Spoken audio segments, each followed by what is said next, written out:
नमस्कार। कभी सोचा है जब हम कहते हैं कि आज तो बहुत काम किया, तो साइंस की दुनिया में इसका मतलब क्या होता है? आज हम इसी पहेली को सुलझाएंगे।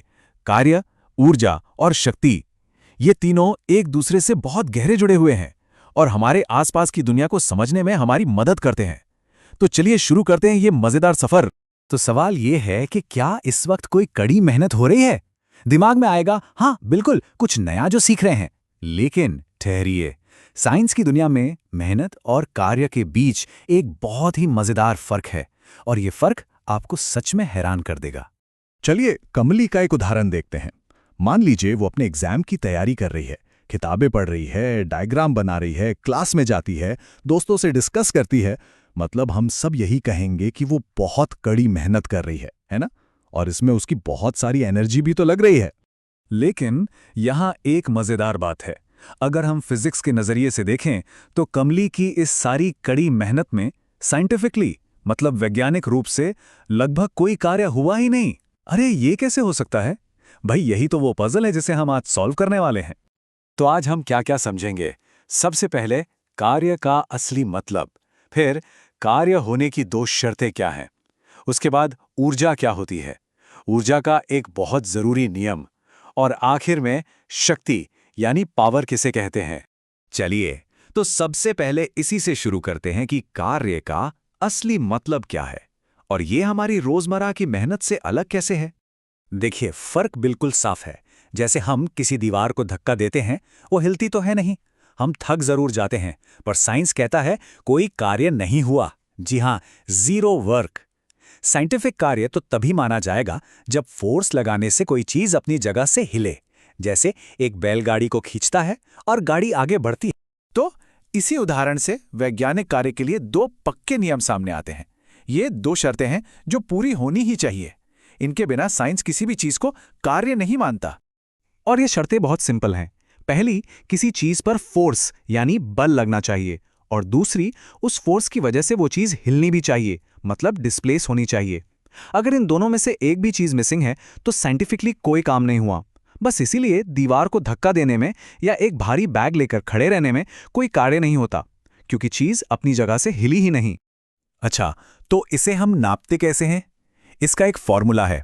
किया गया कार्य यानी वर्क W बराबर होता है लगाए गए फोर्स F और उस फोर्स की दिशा में तय की गई दूरी S के गुणा के, और इसकी यूनिट होती है जूल, जिसे हम J से लिखते हैं। ठीक है, तो अब कार्य तो समझ आ गया। अब बात करते हैं ऊर्जा की, यानी एनर्जी की। देखिए, अगर कार्य कोई एक्शन है तो ऊर्जा उस एक्शन को करने के लिए जरूरी फ्यूल है, एकदम पेट्रोल की तरह। सिंपल भाषा में कहें तो ऊर्जा का मतलब है कार्य करने की कैपेसिटी। अगर किसी चीज में ऊर्जा है तो वो काम कर सकती है। और सबसे मजेदार बात पता है क्या है? ऊर्जा की यूनिट भी जूल J ही है। इससे साफ पता चलता है कि कार्य और ऊर्जा का रिश्ता कितना गहरा है। वैसे तो ऊर्जा के कई रूप होते हैं, पर हम अभी दो मेन टाइप की मैकेनिकल एनर्जी पर फोकस करेंगे। पहली है काइनेटिक एनर्जी, यानी गतिज ऊर्जा। ये मोशन की एनर्जी है, जैसे तेजी से चलती हुई कार या बहता हुआ पानी। और दूसरी है पोटेंशियल एनर्जी, यानी स्थितिज ऊर्जा। ये स्टोर्ड एनर्जी है, जैसे खींचा हुआ एक रबर बैंड या पहाड़ की चोटी पर रखा एक पत्थर जो बस गिरने ही वाला है।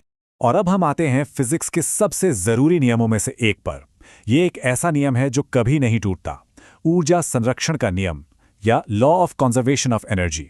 ये नियम बहुत सीधी सी बात कहता है, एनर्जी को न तो बनाया जा सकता है और न ही खत्म किया जा सकता है।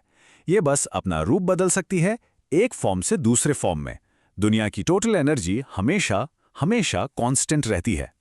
चलिए, एक गिरते हुए ऑब्जेक्ट को इमेजिन करते हैं। जब वो सबसे ऊपर है तो उसमें बहुत सारी पोटेंशियल एनर्जी है और काइनेटिक एनर्जी जीरो। जैसे ही वो गिरना शुरू करता है, उसकी पोटेंशियल एनर्जी काइनेटिक एनर्जी में बदलने लगती है, और जमीन से टकराने के ठीक पहले सारी की सारी पोटेंशियल एनर्जी अब काइनेटिक एनर्जी बन चुकी होती है।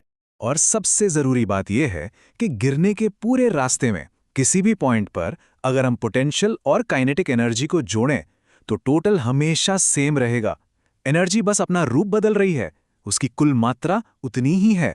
चलिए, अब हम अपने आखिरी टॉपिक पर आते हैं, शक्ति यानी पावर।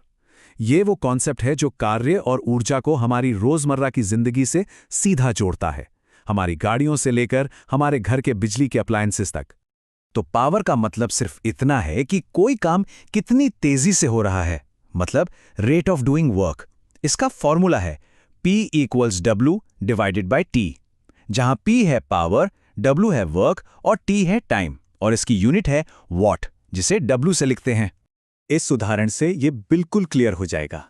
देखिए, 2 लड़कियां हैं A और B। दोनों का वजन बराबर है और दोनों 8 मीटर की ऊंचाई तक चढ़ती हैं। इसका मतलब ये हुआ कि दोनों ने काम तो बिल्कुल बराबर किया, 3200 जूल। लेकिन लड़की A यही काम सिर्फ 20 सेकंड में कर लेती है, जबकि लड़की B को 50 सेकंड लगते हैं। तो क्योंकि A ने वही काम कम टाइम में किया, उसकी पावर B से कहीं ज्यादा है, 160 वॉट, जबकि B की सिर्फ 64 वॉट। अब देखिए, जब हम घर में इस्तेमाल होने वाली बिजली जैसी बड़ी एनर्जी की बात करते हैं, तो जूल बहुत छोटी यूनिट पड़ जाती है। इसलिए हम एक बड़ी यूनिट का इस्तेमाल करते हैं, किलोवाट घंटा, kWh। हमारे बिजली के बिल पर जो यूनिट लिखा होता है ना, वो असल में 1 किलोवाट घंटा ही होता है। और ये जानना काफी दिलचस्प है कि सिर्फ 1 किलोवाट घंटे में पता है कितने जूल्स होते हैं? पूरे 36 लाख जूल्स। इससे अंदाजा लगता है कि हमारी इस रोजमर्रा की जिंदगी में कितनी ज्यादा एनर्जी इस्तेमाल होती है। तो हमने देखा कि चाहे एक गाड़ी को धक्का देना हो या फिर महीने के आखिर में बिजली का बिल भरना हो, हर जगह कार्य, ऊर्जा और शक्ति के यही बेसिक प्रिंसिपल्स काम कर रहे हैं। ये सच में हमारी जिंदगी के हर हिस्से में मौजूद हैं। जाते जाते एक सवाल छोड़ जाते हैं, जिस डिवाइस पर यह सब देखा जा रहा है, इसने अब तक कितनी यूनिट एनर्जी इस्तेमाल कर ली होगी? ये सवाल हमें याद दिलाता है कि फिजिक्स के ये नियम सिर्फ किताबों में नहीं है, बल्कि हमारे हर पल का, हर लम्हे का हिस्सा हैं।